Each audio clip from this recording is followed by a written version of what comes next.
Maliit na bilang lamang ang Pakistani family ko kung tutuusin. Silang magkakapatid lang ni Nahabi at mga sariling pamilya nila ang palagi kong nakakasama. Yung ibang mga kapatid ay mga nasa ibang lugar pa. Ang mga ibang kamag-anak naman ng biyenan ko ay malalayo sila. Iilan pa lamang din ang namimit ko. Welcome to Day with Zainab. Magandang araw mula dito sa Pakistan. Papunta kami ngayon sa mga biyenan ko at doon ulit kami magdi-dinner. Automatic na yon syempre. Dala pa ni Bunso yung jug na pinaglagyan kahapon ng soup na pinadeliver ni Mama Jani.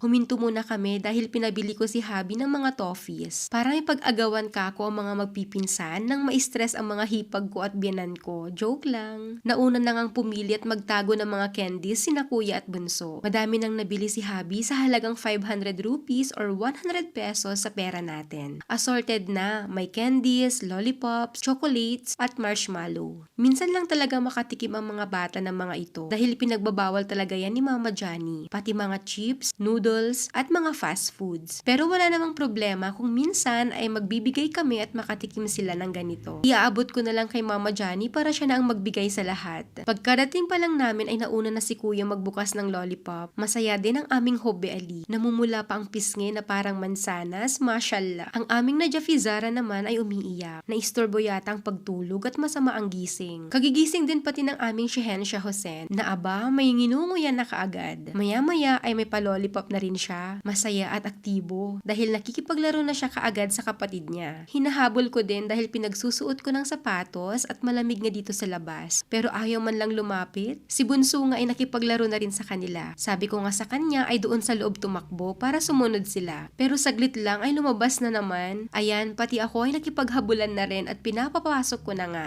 Para daw ako nanguhuli ng manok, sabi ni Kuya na nagbi-video sa akin. Grabe siya. Kakatakbo nga ay nadapa na ang Shehensha. Di iyak siya ngayon. Sa sama ng loob ay binato na ang lollipop. Ayaw na daw niya noon. Pero saglit lamang ay maayos na ulit ang bata. Nilak na ni Bobby ko ang pintuan at dito na kami lahat ngayon sa loob. Dumating din pala sina Ayasbay at Sidra Bobby dahil in-invite din namin sila. Ang binan ko at hipag ay kanina pa nakapagluto ng dinner. Pero lahat kami ay mga busog pa. Kaya naman nagkwekwentuhan na muna. Dahil hindi ako makaintindi ng Urdu at puro translate nga sa akin si Habi ay nakipagkulitan na lamang ako dito kay Shehensha na may sobong lollipop na naman. Kung saan siya magpunta ay nakasunod ako. Dahil si Bobby ko ay naglilinis sa bahay nila kaya sabi ko ako na muna ang bahala dito sa mga bata. Masaya naman ako, medyo nagulo na nga lang aking pabangs. Char! Pumasok naman siya ngayon dito sa bagong laruan na tent ni Najafizara. Ang cute kasi may sinulat at sinabit pa dito sa labas na Nadi Ali and Najafizara Home. Nagtawag na ng dinner ang biyanan ko. Sa dessert naman ay may dala din kaming dry cake dahil ito ang gusto ni na Mama at Papa Johnny. Ito pa ang nakakatuwa dahil kahit wala namang may birthday o okasyon, basta kapag may cake or dry cake, ay nakasanayan na ng mga bata na kumanta ng happy birthday. Ang saya nilang panoorin. Pagkatapos kumain ay tinawag ko silang lahat at nakaisip ako ng laro. Isa sa mga rason kung bakit gustong gusto ako ng mga Pakistani kids ay bukod sa pagiging mabait at malambing ko sa kanila, char, nakikipaglaro talaga ako sa kanilang lahat. Oo, pinagbibigyan ko sila kapag inaya nila akong maglaro. Minsan, ako pa ang pasimuno. Syempre, kapag ako ay kasali, talagang masaya ang lahat.